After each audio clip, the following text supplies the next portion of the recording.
Olá pessoal, sejam muito bem-vindos a mais uma aula Paraná, aula hoje de Geografia para o 7º ano. Eu sou a professora Társila Dominoni. Queria pedir para vocês para que pegassem um material, um caderno, um lápis, uma caneta, para anotar as informações durante a aula e também realizar as atividades, ok? Então vamos começar e ver qual é o tema da aula de hoje.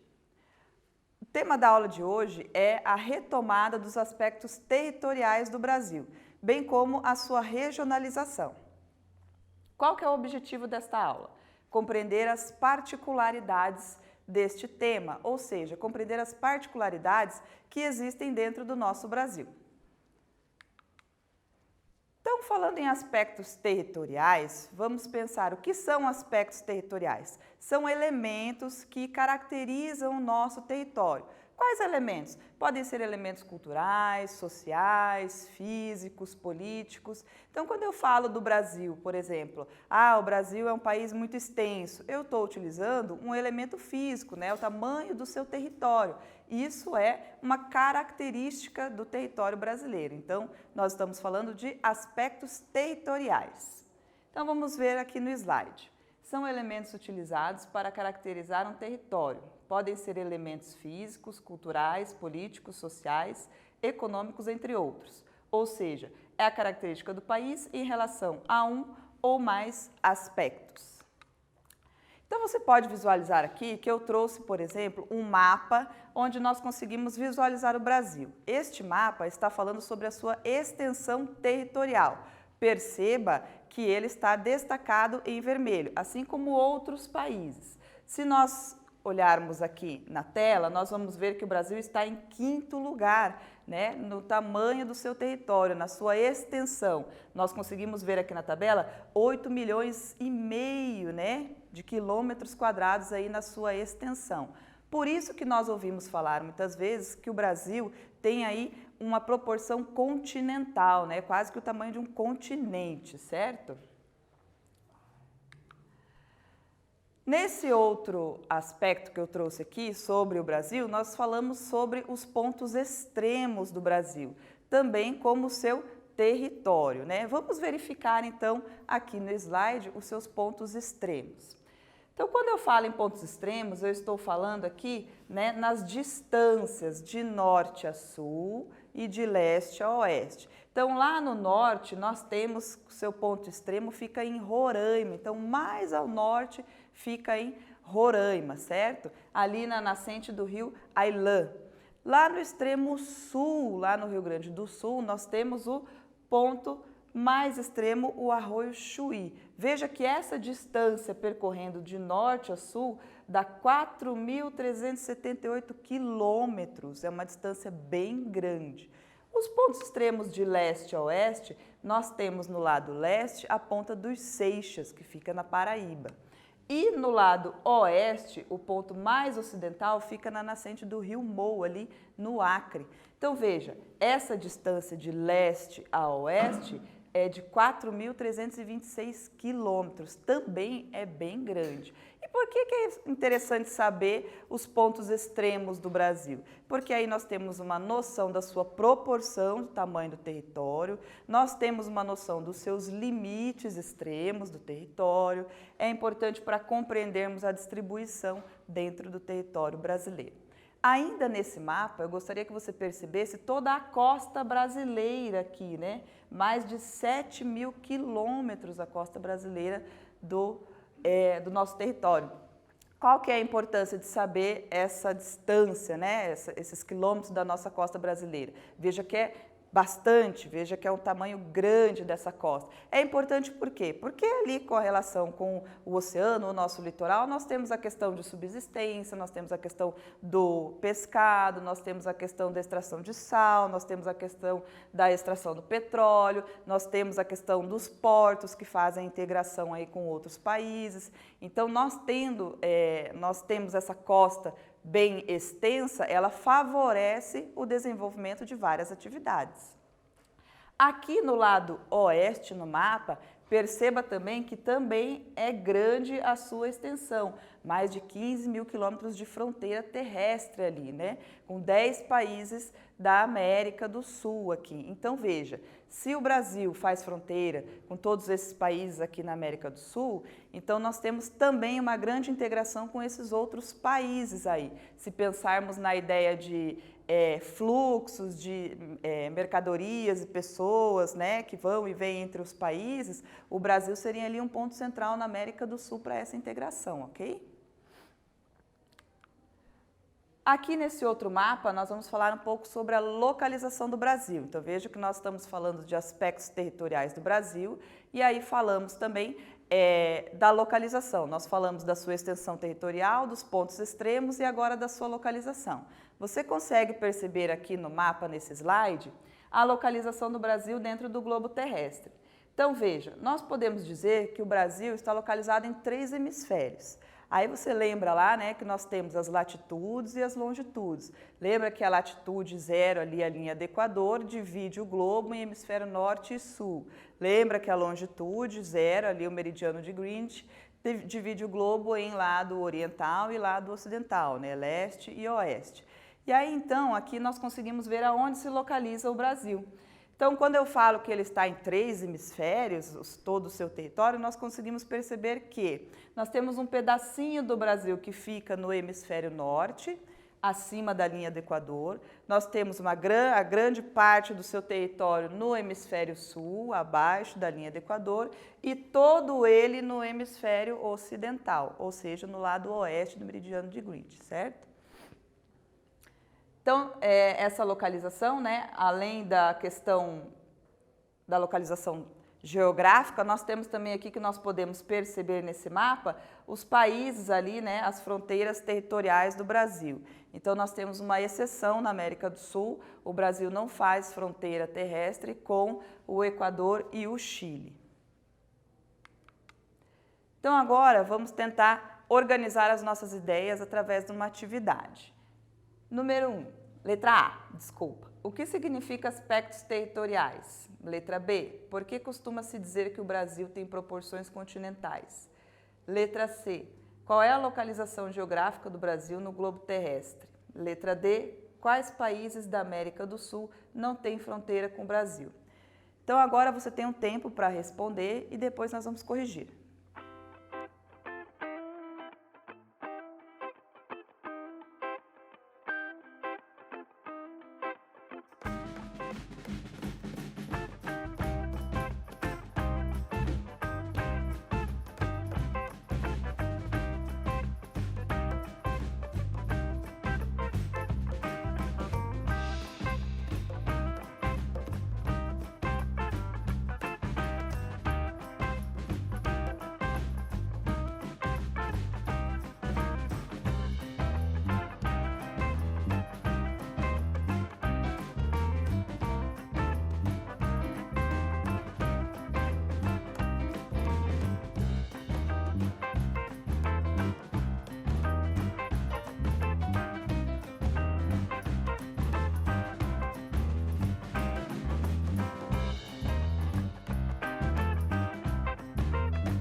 E aí, conseguiram responder de acordo com o que nós conversamos ao longo desta aula?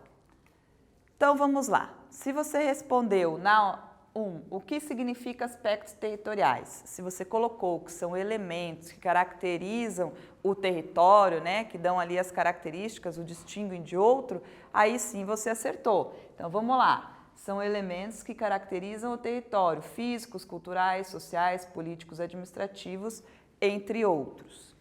Na 2, por que costuma-se dizer que o Brasil tem proporções continentais? Se você colocou que é devido ao tamanho do seu território, né, a sua grande extensão territorial, você também acertou.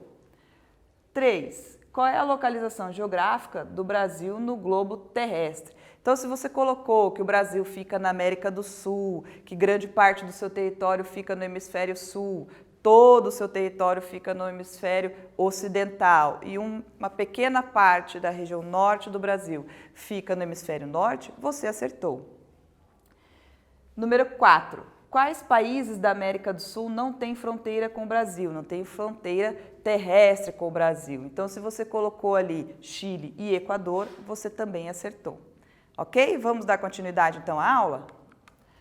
Então, falamos dos aspectos aí físicos do Brasil, a sua extensão, né, as suas fronteiras, e agora vamos falar um pouquinho sobre a sua Constituição. Então, o Brasil é uma república federativa, é uma forma de governo, né? Essa Constituição foi feita em 1988 e ela é vigente até hoje, certo? E o que ela traz de informações para nós? Ela traz de informações para nós que o Brasil é dividido lá em unidades federativas. Quais são essas unidades federativas? Então, eu tenho 26 estados e um Distrito Federal, ou seja, totalizando ali 27 unidades federativas. Quando eu falo república, eu estou falando de forma de governo. Então, a nossa forma de governo aqui, política, é uma república e é administrada aí, né, por 3 poderes, legislativo, executivo e judiciário, certo? E aí, para podermos entender e estudar melhor todo esse Brasil, todo esse território do Brasil e as suas características, existe o que nós trabalhamos na regionalização. Então, a regionalização, ela vai dividir o território, né, de acordo com características semelhantes ali, que são os critérios. Que seriam essas características? Sociais, políticas, culturais, econômicas e entre outras. Pode ser uma característica ou mais características ali trabalhadas em conjunto, certo? Então, quando em 1988 lá tivemos a nossa Constituição, né, a nossa última Constituição, também foi feita uma regionalização do Brasil com os estados que já existiam até 1988, que é o que nós temos até hoje, certo? Então, vocês podem visualizar aqui no mapa a divisão regional de acordo com o IBGE, que é o Instituto Brasileiro de Geografia e Estatística.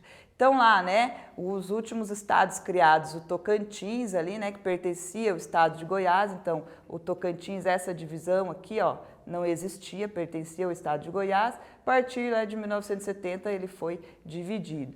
Então, aí nós temos essa divisão regional, vocês podem ver que cada cor é uma região. São 5 regiões, então a região norte, a região nordeste, região centro-oeste, região sudeste e região sul.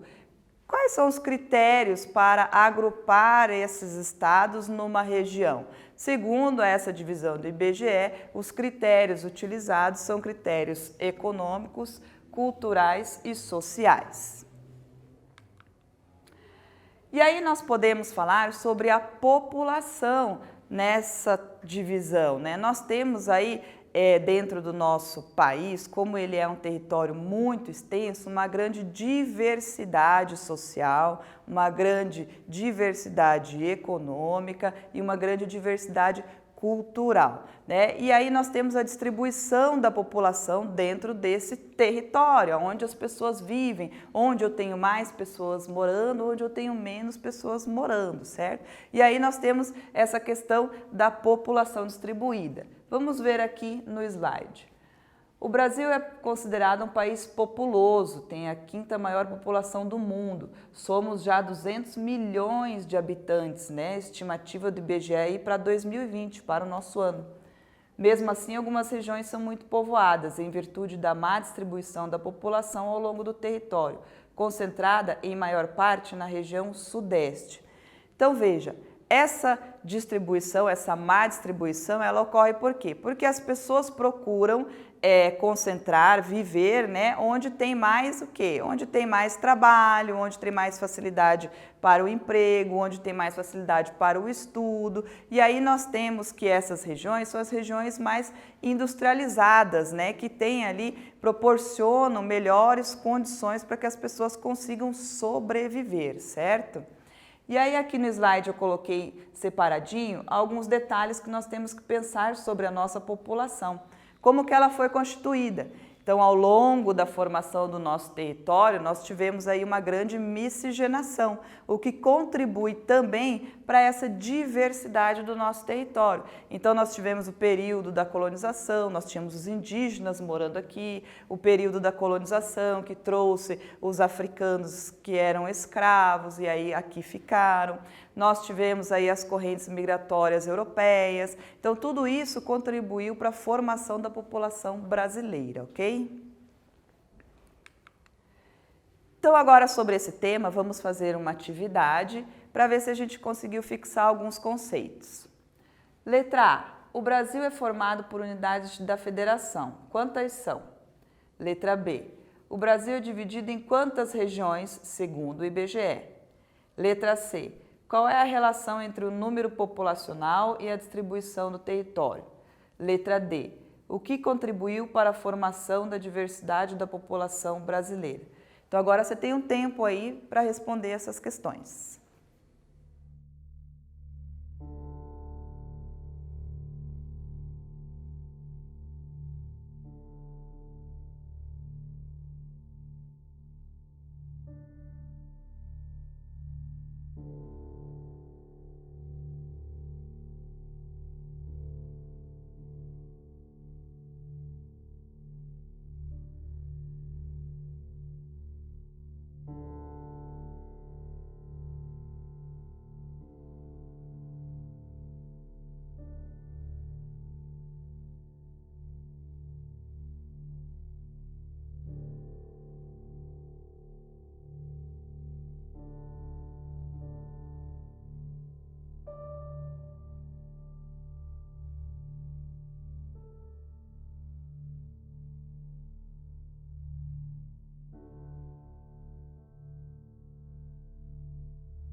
E aí, pessoal, conseguiram responder as perguntas? Vamos verificar como é que ficaram as respostas aí. Então, a letra A. O Brasil é formado por unidades da federação. Quantas são? Se você colocou que são 27 unidades da federação, você acertou. E aí, se você completou e colocou que são 26 estados e um Distrito Federal, também está certo.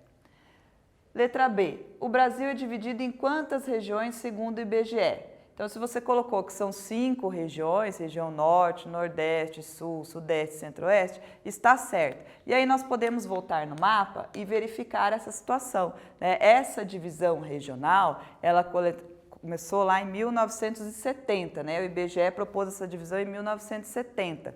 E aí, essa regionalização dividiu o Brasil nessas 5 regiões.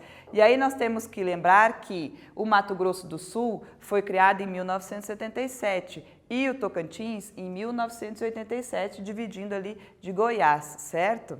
Então aí nós temos essa regionalização até hoje, segundo o IBGE. E aí vamos voltar lá. Letra C. Qual é a relação entre o número populacional e a distribuição do território? Se você colocou aí que a distribuição ela é desigual, ela não é homogênea, você acertou. Ou seja, nós temos uma grande concentração populacional na região sudeste e pouca, né, distribuição populacional em outras regiões no Brasil. E aí, se você colocou que isso é em função do desenvolvimento econômico, né, e urbano que existe na região sudeste, também você acertou. Letra D. O que contribuiu para a formação da diversidade da população brasileira? Aí nós temos que lembrar lá, né, de todo o processo de formação da população brasileira e ocupação do território. Nós lembramos lá que os indígenas já habitavam o nosso território, os colonizadores que aqui vieram, os escravos, os negros, nós tivemos aí as correntes migratórias europeias. Então, tudo isso colaborou para a diversidade da população brasileira, ok? Vamos dar continuidade, então? Ainda falando sobre regionalização, vocês podem perceber aqui nesse slide 3 mapas.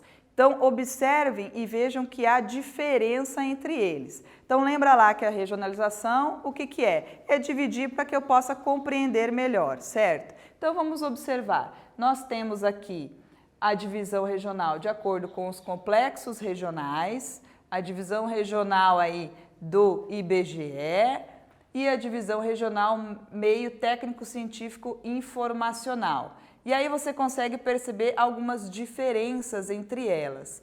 A primeira que você pode observar é que aqui nos complexos regionais eu traço uma linha para dividir, mas eu não respeito os limites políticos administrativos, enquanto nas outras duas a divisão é de acordo com os limites políticos administrativos dos estados. Se você conseguiu perceber esse detalhe, já está legal. Vamos continuar lá. Então, os complexos regionais. Lembra que nós falamos dos critérios, né? Então, quando nós realizamos essa divisão, quando nós fazemos a regionalização, nós utilizamos critérios. Então, o critério no complexo regional é o quê? O critério econômico e histórico. E aí, como eu falei, ele não respeita os limites territoriais dos estados, políticos administrativos dos estados, certo? E aí nós vemos que nós temos 3 regiões. Nós temos a região amazônica, a região nordeste e a região centro-oeste. E aí você vai perceber no mapa que o Tocantins pertence ali a 2 regiões, né? Um pedaço dele pertence à Amazônia, outro pedaço aqui para o Centro-Sul. E aí você se pergunta, mas como assim? Como isso acontece? Por quê? Devido às características que nós temos ali nessas regiões. Então, a parte norte, ela tem característica histórica e econômica mais parecida com os estados da região norte. Já a parte sul do Tocantins, ali, nós temos que as características históricas e econômicas são mais parecidas com os estados do centro-oeste, certo? Do centro-sul, perdão. Outra característica que você pode perceber também é Minas Gerais. Veja que Minas aqui também, tá? Um pedacinho para o lado Nordeste e um pedacinho para a região Centro-Sul. Por quê? Porque essa região de Minas Gerais ali, a região ali do Vale do Jequitinhonha, é uma região que tem um clima bem semiárido, já tem a vegetação de caatinga, culturalmente e economicamente, ela é mais parecida com os estados da região do Nordeste do que com a região Centro-Sul, ok? Então vamos lá, vamos ver se a gente conseguiu compreender essa questão da regionalização. Vamos fazer um quiz. O que diferencia a regionalização proposta pelo IBGE da regionalização em complexos geoeconômicos? Letra A divisão dos estados. Letra B, os critérios utilizados. E letra C, as características físicas dos estados. Então, você tem um tempinho aí para escolher qual é a alternativa correta.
E aí, vamos ver se você conseguiu achar a resposta certa? O que diferencia a regionalização proposta pelo IBGE da regionalização em complexos geoeconômicos? Se você colocou que é a letra B, os critérios utilizados, tá certo. Lembra lá que nós tínhamos na regionalização do IBGE, aquela regionalização em 5 regiões, nós tínhamos lá os critérios o quê? Sociais, econômicos, históricos, né? E culturais. Aqui, na regionalização de geoeconômico, nós priorizamos o aspecto econômico e histórico. E aí nós temos 3 regiões, né? Então, o complexo da Amazônia, o complexo do Nordeste e o complexo Centro-Sul. Então, falando ainda de regionalização, nós temos aqui um outro modelo de regionalização que vocês podem visualizar. E aí percebam qual que é a diferença desse mapa, né? A diferença nessa divisão regional.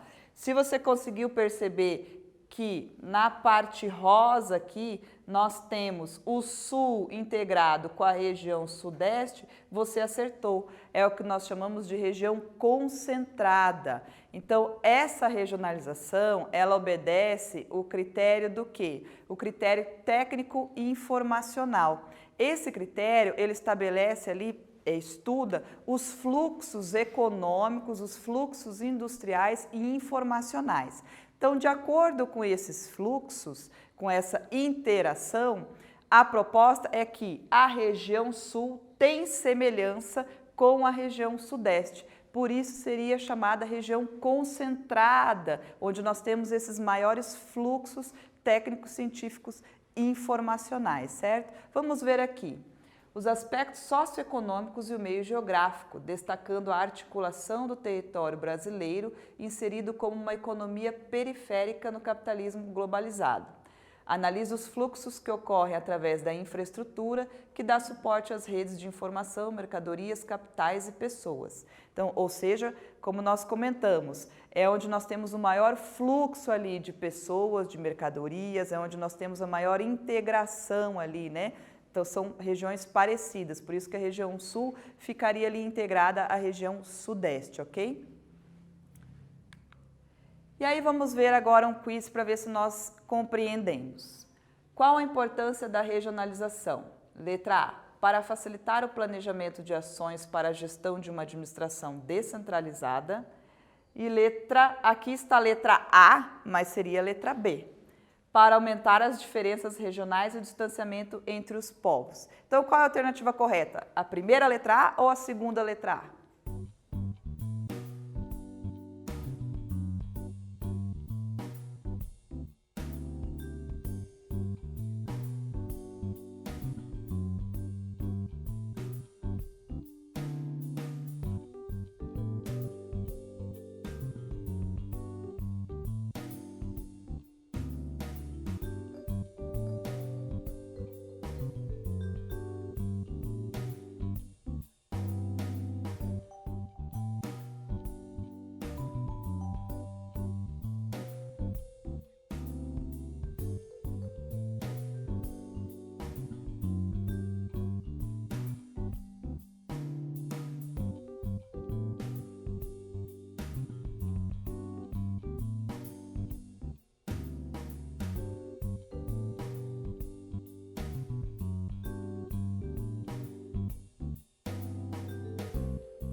E aí, pessoal, vamos ver lá se você conseguiu achar a resposta certa?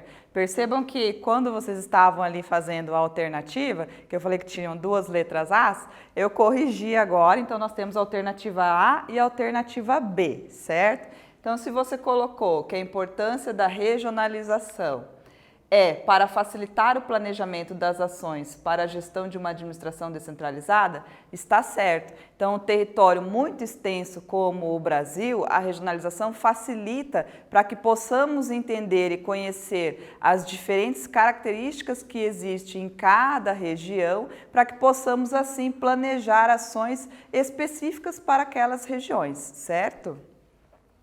Vamos lá, continuando. Vamos fazer uma revisão, então, de todo o conteúdo que nós estudamos até agora. Então, nós vimos lá os aspectos territoriais do Brasil. Quais aspectos nós vimos? Nós vimos a localização geográfica, nós vimos a sua extensão territorial, nós falamos um pouco sobre população e falamos também sobre a regionalização, as variadas formas de regionalização que nós temos para compreender o território do Brasil, certo? Então agora você vai anotar essas perguntas para que a gente possa responder e compreender aí os conteúdos. Então vamos lá.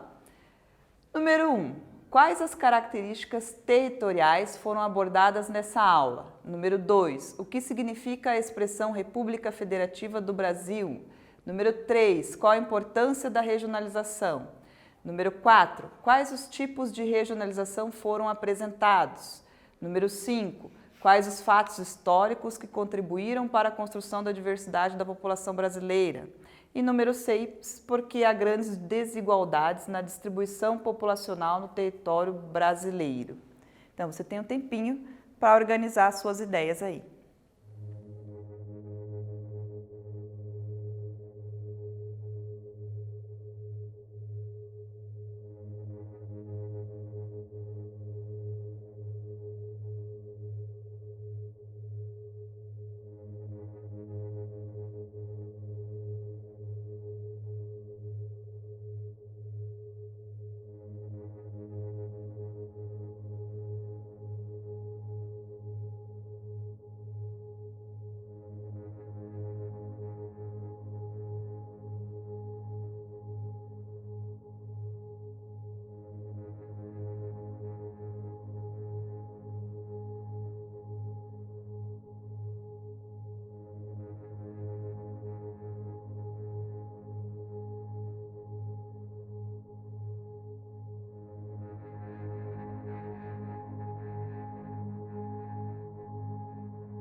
Vamos ver então o que vocês conseguiram colocar aí nas respostas, ver se está legal.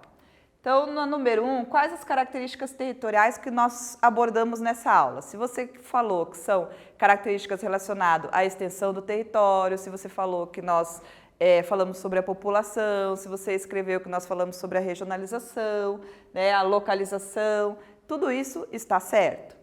A 2, o que significa a expressão República Federativa do Brasil? Se você colocou que isso é a forma de governo, né, a forma de governo que nós temos dentro do Brasil, está certo, né? E aí nós temos que lembrar que essa forma de governo, ela é representativa, nós temos lá a Câmara e o Senado, nós temos os 3 poderes, legislativo, executivo e judiciário, ok? A 3, qual a importância da regionalização? Se você colocou que é importante para poder compreender as diferenças que nós temos dentro do território, está certo. Então, a regionalização, ela tem um objetivo aí de dividir para compreender melhor as características específicas de cada espaço, de cada território. Então, para compreender melhor as particularidades e planejar ações de melhoria. Número 4. Quais os tipos de regionalização foram apresentados? Então, nós vimos aí a regionalização do IBGE, que divide em 5 regiões. Nós vimos a divisão de acordo com critérios geoeconômicos, que daí são critérios específicos econômicos e históricos, dividido em 3 regiões. E aí nós vimos também a divisão de acordo com o meio técnico, científico e informacional, né? Que aí a região sul e a região sudeste, elas formam a região concentrada, uma região única. Número 5. Quais os fatores históricos que contribuíram para a construção da diversidade da população brasileira? Se você colocou que foi a colonização, a escravidão, a imigração, tudo isso, né, relacionado também aos habitantes originais que nós tínhamos aqui, que eram os indígenas, está certo. Toda essa movimentação e ocupação do território contribuíram para a diversidade populacional e miscigenação da população. Número 6. Por que há grandes desigualdades da distribuição populacional no território? Então, nós vimos que a grande extensão do território, a distribuição da população não é homogênea, né? Nós temos a população aí, uma grande parcela da população concentrada na região sudeste, porque é uma região que possibilita ali, né, maiores facilidades para a sobrevivência. Então, é uma região que tem mais atividade industrial, tem mais acesso à informação, onde ocorrem maiores fluxos comerciais, entre outros. Então, para exercitar, de acordo com o tipo de regionalizações do território brasileiro, pesquise em qual região você mora, segundo letra A, o IBGE, segundo as regiões geoeconômicas e segundo letra C, o meio técnico, científico e informacional. Então, essa atividade é para você fazer aí em casa com tempo, né? Então, você pode responder depois desta aula, ok? Muito obrigada, bons estudos e até a próxima aula.